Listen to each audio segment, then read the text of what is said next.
Hi, my name is Kathleen Flynn. Our office helps adults and children obtain Social Security disability benefits. We also help veterans obtain service-connected disability benefits. Beginning with the 5 steps, the first step is, are you working and engaging in substantial gainful activity? The second step is, do you have a severe impairment? The third step is, does your mental or physical condition meet or equal one of Social Security's medical listings? Can you do any of your past work in the last 15 years? That's the fourth step. The fifth step is, can you do any work which exists in significant numbers in the regional or national economy? It doesn't matter if you have the transportation to get there. It's just whether hypothetically you can do that work. So now I will go into more details regarding each step. The first step is, are you working and how much money are you making? Social Security has different guideline amounts depending on the year. For this year, 2020, you can't make more than $1,260 a month. If you do, you are not disabled. There are different standards for self-employment, which I will not be going into, just to keep this simple. Now moving on to the second step, do you have a mental or physical condition that is severe? This is a very easy standard to meet. It basically has to significantly limit your ability to do basic work activities such as sitting, standing, walking, carrying, lifting, bending, various postural limitations, or if it's a mental condition affecting your ability to concentrate, your ability to get along with others, your ability to follow directions. Very rarely are claimants denied at step 2.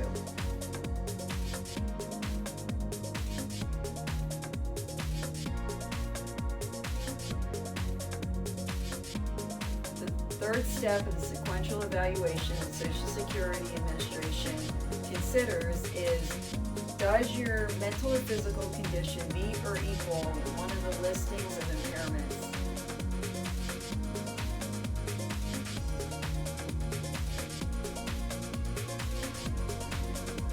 You can go on Social Security Administration's website to see what the requirements are for your specific medical or physical condition. For example, major depression would list symptoms such as hallucinations, difficulty concentrating, difficulty getting along with others, and you can determine whether or not you have the symptoms and the limitations required to meet a medical, that's a physical listing, or a mental listing.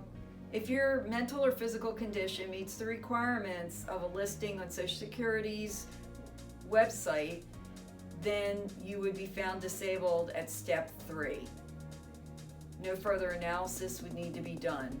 To equal listing, it's a little more complicated. At the first 2 levels of review, a medical expert would have to review the file. At the hearing level, a medical expert would have to testify.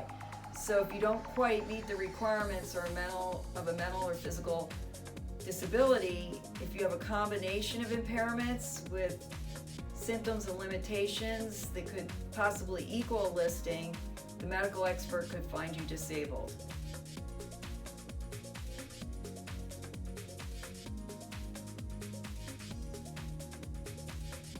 So now we'll move on to the 4th step of the sequential evaluation process. Can you return to your past relevant work? In order for it to be considered relevant, number 1, it has to be done within the past 15 years. Number 2, it has to be performed at the substantial gainful activity level. And we covered that at the first step. You have to make a certain amount of money. And if you don't make that guideline amount of money before taxes for a particular year, it changes year to year, then it shouldn't be considered past relevant work. And lastly, the job had to last long enough for you to learn how to do it.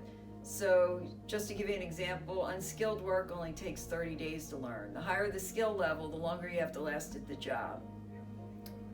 If you can perform any of your past relevant work, your claim will be denied. If you can't, then Social Security goes on to the next step. Can you do any other work that exists in significant numbers in the regional or national economy?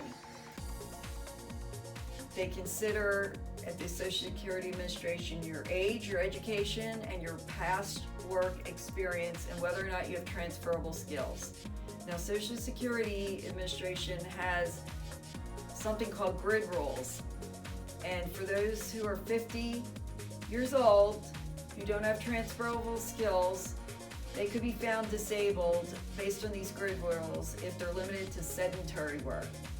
At age 55, another individual without transferable skills could be found disabled if he or she were limited to light work, which involves standing 6 out of 8 hours and lifting 20 pounds occasionally, 10 pounds frequently. Also, a treating source opinion would be very important at this step, determining what your limitations are. For example, if your physician determined that you could only sit 2 hours a day and stand 3 hours a day and couldn't bend, then those limitations could render you disabled based on vocational expert analysis. The first 2 levels of vocational expert reviews the file, looks at your limitations, and determines whether or not you're disabled. And the limitations they would consider would be your treating doctor's limitations, or the consultative doctor that Social Security may send you to's limitations, or a non-examining doctor who's reviewed your file from the Social Security Administration and put those limitations in the file. Now, as far as a mental case, if you had a psychiatrist that filled out a form that said you would have difficulty tolerating stress, or difficulty concentrating, or difficulty behaving in an emotionally stable manner, those limitations would be considered at this step through vocational expert analysis to determine whether or not you're disabled. Again, the treating source statement would be considered. A consultative psychological examiner's limitations would be considered, and Social Security would set you up with these examiners. Or a non-examining psychologist or psychiatrist to evaluate your file would fill out a form with your limitations, and Social Security would look at them and determine whether or not you're disabled at step 5. At the Social Security Administration's initial and reconsideration levels, most claims, I've been told by management, are determined at step 3. Do you meet or equal a listing? At the hearing level, based on many years of doing hearings, most claims are decided at step 5 with the vocational expert. So it's very important that you have a treating source fill out forms stating what your mental or physical limitations are to be used at the hearing in order for you to win your case. I hope this overview was helpful.